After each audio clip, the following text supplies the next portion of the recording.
Thierry Ragnaud, bonjour. Bonjour. Merci d'être là à cette première interview de l'année pour moi. Eh ben, bonne année d'ailleurs. Tous mes voeux pour cette année 2020, hein, en espérant le meilleur. Alors aujourd'hui, écoute, on va parler de toi. On va commencer par le début. J'imagine que tu as une formation classique. C'est-à-dire une école nationale supérieure. Des arts et techniques du théâtre. Voilà. Oui, tout à fait. Oui, Dans le théâtre. Oui, j'ai fait l'ENSAT, qu'on appelait la rue Blanche parce qu'elle était rue Blanche. Maintenant, elle est à Lyon. Ouais. Et j'ai fait cette école-là pendant 1 an et demi. Ouais. Alors, tu es comédien, chanteur et producteur, entre autres. Oui. Alors normalement, je n'ai pas d'erreur dans mes fiches, mais bon, il y en a toujours une petite qui se glisse. Hein, j'ai une coquille par interview, comme je dis toujours. Tu as commencé ta carrière sur les planches en 79, avec un monsieur très célèbre qui s'appelle André Daricot. Voilà. de son vrai nom. Et Daricot de son nom de scène. Ouais. C'était extraordinaire, ça. Ouais. Fabuleux. Ouais. Comment tu t'es retrouvé à commencer avec lui en fait? Mais en fait, c'est parce que j'habitais à Troyes, dans l'Aube. Et quand j'ai eu mon bac, j'ai commencé une espèce de compagnie semi-professionnelle à Troyes. Et au bout d'un an, donc j'avais 19 ans, et j'ai commencé à passer des auditions à Paris, enfin une audition avec les Tournées Barret, que je connaissais, puisque les Tournées Barret, c'était un producteur de théâtre qui faisait des tournées en France, dans ma ville notamment, à Troyes. Et donc je les ai appelés, ils m'ont dit oui, si vous voulez, là on a un spectacle, il y a un jeune de votre âge. Donc j'ai envoyé une photo, je suis allé faire l'audition, il y avait Daricot qui était là. À la fin de l'audition, il m'a fait super. Je me suis dit bon. Et puis j'ai été pris. Voilà. Vraiment c'était un coup de bol incroyable. Et donc je suis arrivé à Paris pour bosser à 19 ans direct. Donc c'était une chance dingue. Et donc du coup tu as travaillé pas mal pour le théâtre. Est-ce qu'il y a une pièce qui t'a marqué plus qu'une autre? Celle-ci, c'est sûr, c'est avec Daricot, mais c'était plus Daricot, c'était l'aventure qui m'a marqué, parce que c'était un mec extraordinaire, super gentil, un mec vachement bien, vraiment super. Et puis après j'ai fait plein de trucs. Après j'ai fait des trucs un peu bizarroïdes, un peu plus théâtre moderne, où le texte n'était qu'un prétexte, mais il y avait toute une mise en scène. Le metteur en scène devenait plus important que le texte, avec Stéphane Ollery, avec Christian Frédéric, où là c'était vraiment du théâtre moderne, où on jouait au Bouffe du Nord, au Théâtre de la Bastille, à Beaubourg, dans des salles un petit peu pointues comme ça. Et ça, cette expérience-là, j'ai adoré.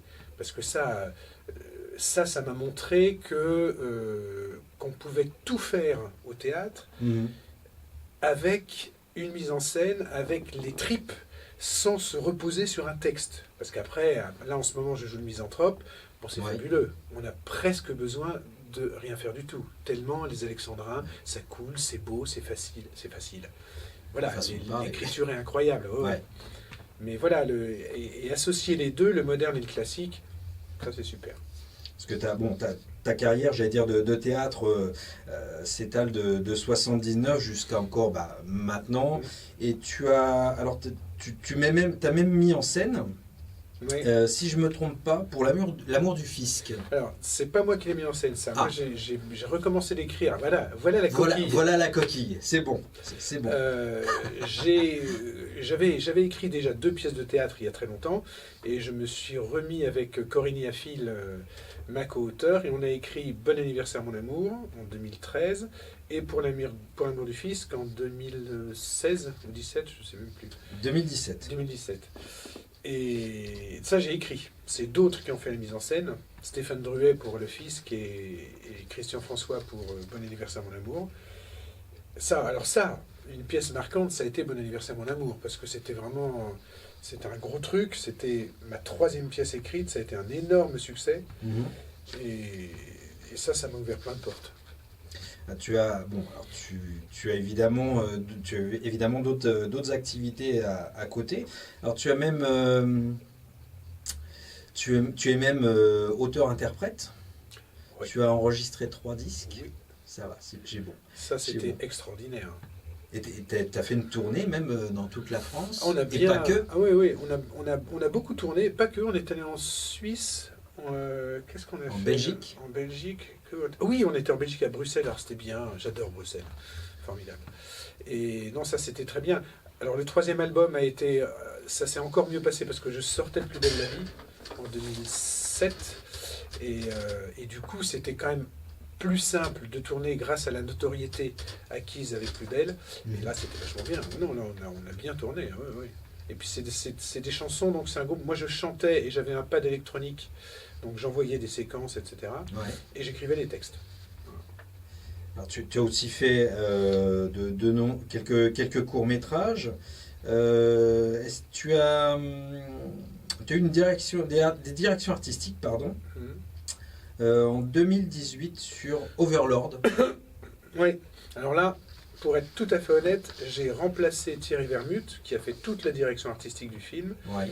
Et en août, il est parti en vacances. Il y a eu plein de ce qu'on appelle des retakes, donc des choses à refaire, et puis des confos, parce que souvent les clients américains nous donnent un film qui n'est pas tout à fait terminé. Il n'est pas au montage, par exemple, il rajoute des scènes, etc. Et Thierry n'était pas là, donc c'est moi qui l'ai remplacé pour faire une séance où il y avait plein d'ambiance, plein de petites confos comme ça à mettre en place. Ça a changé pour toi c'était une expérience différente qui t'a moi j'ai adoré. Qui t'a marqué oui.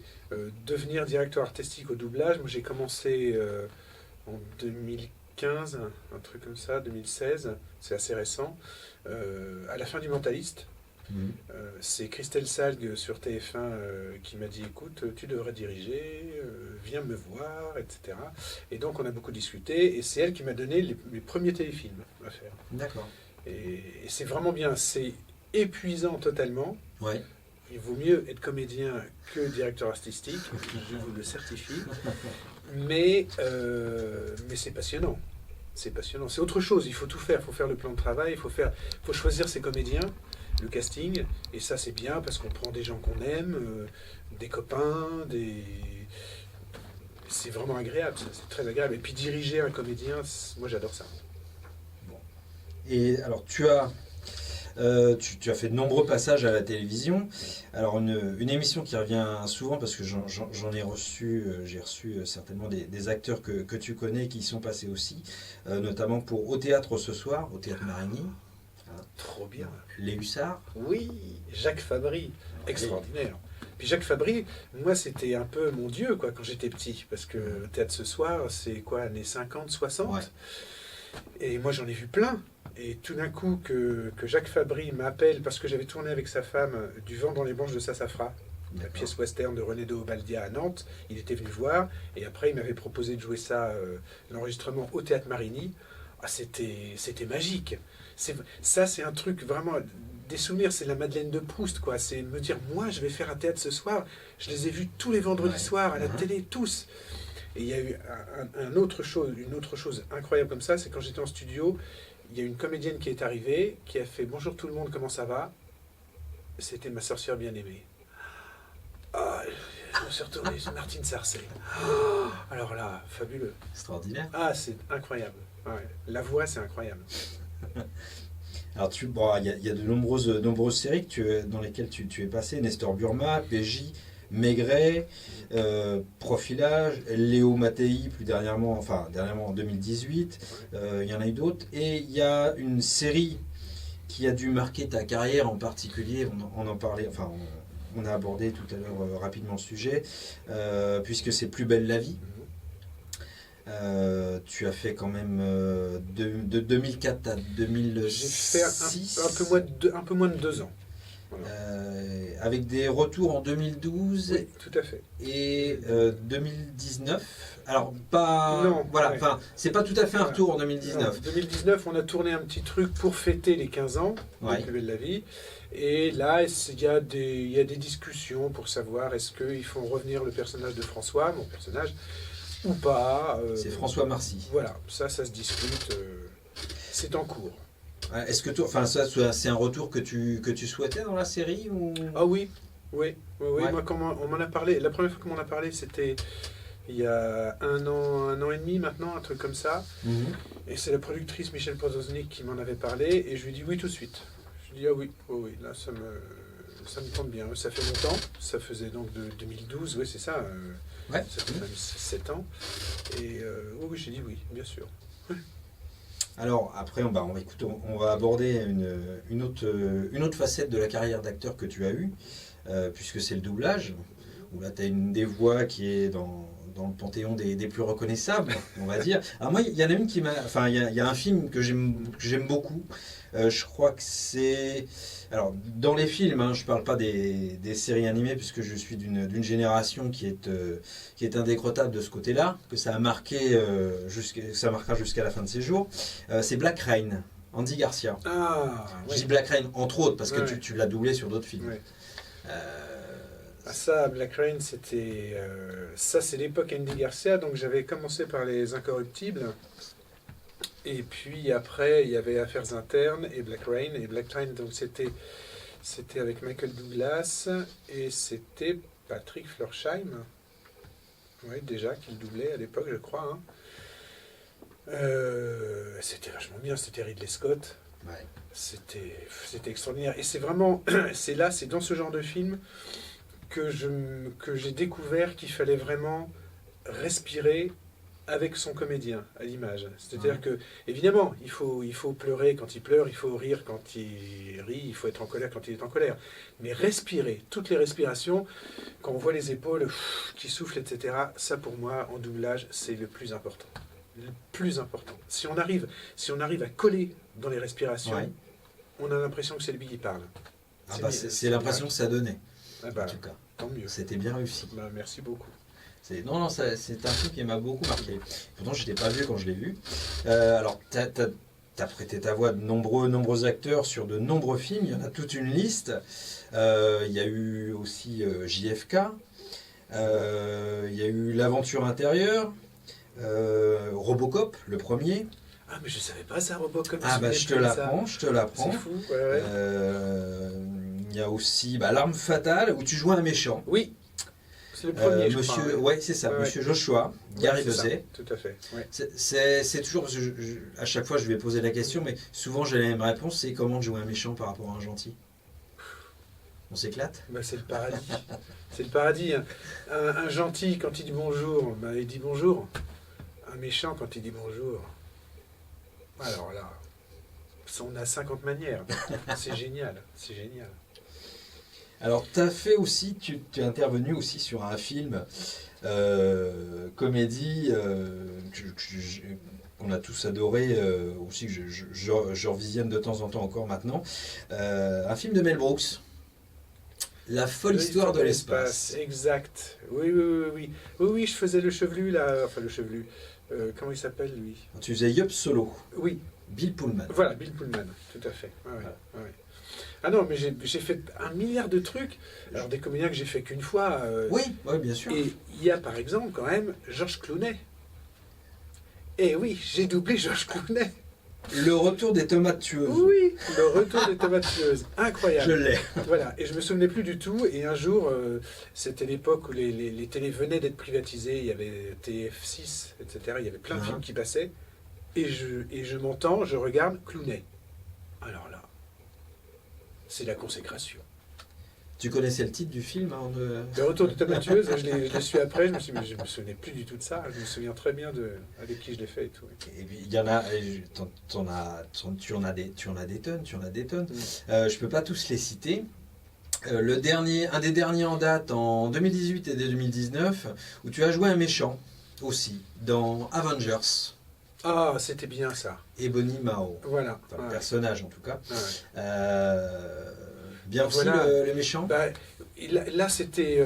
Là, en plus, bon, il y avait un directeur de plateau quand même très, très, très, très fort, qui est Hervé Bellon, donc qui est Ouais. vraiment très bien. Et puis, le méchant, là, il était complètement erratique. Il faisait rien. Vous voyez pas il laissait rien transparaître. Il faisait peur, même rien qu'à le regarder. C'était incroyable. Et pareil, on a bossé vraiment pour être, comme on dit, à l'intérieur de l'image, quoi. Pour pas que ça fasse version française. Quelquefois, on a l'image et puis on trouve que la voix française est un peu devant, quoi. C'est pas, on n'a pas l'impression que c'est eux qui parlent. Et là, avec Hervé, c'était vachement bien parce que vraiment, on a bossé vraiment beaucoup et on était dedans, quoi. Tu te rappelles de ce que ça donnait si tu me le fais là en direct, tu te rappelles un peu du... Je sais plus, mais j'avais pris tout ça dans mes graves en parlant très lentement, très machin, comme ça. Alors, c'était top, ça faisait froid dans le dos. Exactement. Bon, t'as fait des films d'animation aussi, avec Astérix et la surprise de César, Tragicomics, pas mal de Disney, entre Mulan, La Petite Sirène, Ratatouille. Ouais. Et il y a effectivement, alors il y a aussi, bon, on va parler d'une série j'imagine que tu affectionnes particulièrement. Et il y a juste aussi, tu as fait une série, tu as doublé un personnage sur V, la série Les Envahisseurs. C'était bien ça. Kyle Betts. Ouais. Ça t'a marqué aussi, Ah bon oui. souvenir? C'est un super souvenir parce que c'était avec Marc de Georgie et Richard Darbois, les deux rôles principaux. Oui. Et il y avait moi qui débarquais en petit jeune là-dedans. Et j'étais avec eux tout le temps. Et eux, moi, je les adore. Vraiment, c'est des gens super formidables. Et c'était bien. Et puis la série était très très bien. Autant je trouve que ce qu'ils ont fait après, le remake de cette série, était pas terrible. Autant ça marchait très très bien. Ça aussi, ça faisait peur, quoi. On n'avait pas vu ça. Hein. On avait jamais C'était vu. un des personnages principaux de la deuxième saison en plus. Oui, tout à fait. Donc, évidemment, on arrive au Mentaliste avec Patrick Jane. Ça. Alors, Ça, c'est le top. c'est le top. Ouais, ça, c'est le top. C'est sans doute un des 3-4 doublages que je ressortirais, oui. Moi, j'avais commencé à doubler Simon Baker avec Perrette Pradier, qui dirigeait sur une série qui s'appelait Le Protecteur, pour TF1. Après, je l'avais fait un peu à droite à gauche, plus à la télé qu'au cinéma. Et puis, quand est arrivé Mentaliste, j'ai vu que ça arrivait. J'ai appelé Thierry Vermut, qui dirigeait. Je dis, Thierry, s'il y a des essais, je veux bien le faire. Il me dit, non mais, des essais, c'est toi qui vas être choisi, c'est sûr. Je dis, on ne sait jamais, parce qu'on n'est plus du tout propriétaire des rôles. Maintenant, c'est fini, ça. Tout le monde peut changer comme il veut. Et en fait, Christelle Salk de TF1 a dit, si, c'est Thierry Ragnaud, ce sera lui, sans souci, sans essai. Et alors là, on sait, mais... C'était un bonheur pendant 7 ans, mais un bonheur intégral. C'est une très belle série. Hein. Ouais. C'est le personnage te convient tout à fait en plus. Ouais. T'as eu l'occasion de le redoubler sur d'autres choses ou... Oui, je l'ai redoublé au cinéma dans 2 films. Le dernier, c'était... il avait un petit rôle, il faisait la femme de celle qui joue dans... Je me rappelle jamais si c'est Desperate Housewife ou l'autre, je sais plus. Et non, c'est l'autre série, là, vachement glamour. Je sais plus comment ça s'appelle, ça. Bon, enfin, c'est pas très grave. Pas celle-là. Et je l'ai redoublé là-dedans, et je trouve qu'il est top, quoi. Il est vraiment bien parce qu'il va au fond. Il va au fond du truc, que ce soit dans la légèreté ou dans la gravité. Il est toujours étonnant. On a toujours l'impression qu'il improvise. Et donc à faire, c'est une liberté. Enfin, sur le Mentaliste, nous, on avait une liberté, mais incroyable. C'était insensé. Parfois, on s'est éloigné, mais carrément de l'original. Parce qu'il faisait de l'humour à l'américaine, que nous, on va pas recevoir forcément très très bien. Et TF1 nous avait dit, mais allez-y. Et alors là, il fallait pas nous dire ça. Ah oui, là, on s'est éloigné, on faisait ce qu'on voulait. Et ça marche vachement bien, ouais. Vachement bien. Oui, j'ai vu quelques épisodes parfois, et il y a un épisode, j'étais en tournage, je sais pas où, à l'hôtel, et je le vois en allemand d'abord, et puis je me dis, oh, c'est rigolo en allemand, puis après je le vois en français. J'ai écouté une scène entière, j'ai appelé Thierry Vermut, et je lui ai dit, dis donc, c'était pas mal, non, ce qu'on a fait là quand même. Il me dit, ouais, c'est vachement bien. Non, c'est bien. Ouais. C'est bien, c'est sûr, c'est bien. Je te le confirme. Et ça fait vraiment plaisir, quoi. Ouais. Je te le confirme. Ouais. Eh bien, écoute, donc on aura terminé sur le Mentaliste, Oui. qui on confirme un succès, puis qui te va très bien. J'espère que tu vas continuer s'il y a une suite, je ne sais pas. Est-ce que tu as un petit mot de la fin? Est-ce que tu as une actualité de laquelle tu voudrais parler? Théâtre, cinéma, série, sur lequel tu puisses évidemment oui, bien sûr, donner des informations. Théâtre, oui, parce qu'on va sans doute reprendre une pièce, la première pièce d'Edmond Rostand, qui a fait Cyrano, qui s'appelle Les Romanesques, qu'on va sans doute reprendre à Avignon au prochain festival, au théâtre du Girasol, qui a été un gros succès l'année dernière. Ça, c'est bien. Là, je suis en train de finir l'écriture d'une pièce que j'espère, une pièce musicale, qui j'espère verra le jour bientôt. Et puis si, alors ça peut peut-être intéresser des gens, parce que Vas-y, on est là pour ça. Est-ce que vous regardez une chaîne qui s'appelle Lollywood sur YouTube? Lollywood, c'est des gens, ils habitent juste à côté de chez moi, c'est mes voisins. Je les ai rencontrés dans la rue, ils tournent des trucs, et puis on s'est dit, mais travaillons ensemble. Et on a travaillé ensemble, c'est des fous furieux. C'est des fous dangereux qui font des tournages super bien, c'est très potage, c'est très rigolo, mais c'est fait très sérieusement et très professionnellement, et j'adore travailler avec eux. Et là, régulièrement, je fais des tournages avec eux, et c'est une boîte qui grandit, et on fait plein de trucs, et ça, c'est bien. Je mettrai les informations nécessaires là-dessus. Voilà. Et puis, sans problème, ça va apparaître en bas de l'écran. Voilà, il faut me retrouver sur mon Facebook. Et puis moi, c'est toujours moi qui réponds. Je mets un certain temps, pardon d'avance. Je confirme. Mais il répond, je confirme aussi. Ouais. Thierry Ragdo, merci d'avoir participé à cette interview. C'était un très bon moment. Et puis encore merci d'être là en cette première date de l'année pour moi. Avec plaisir. Au plaisir.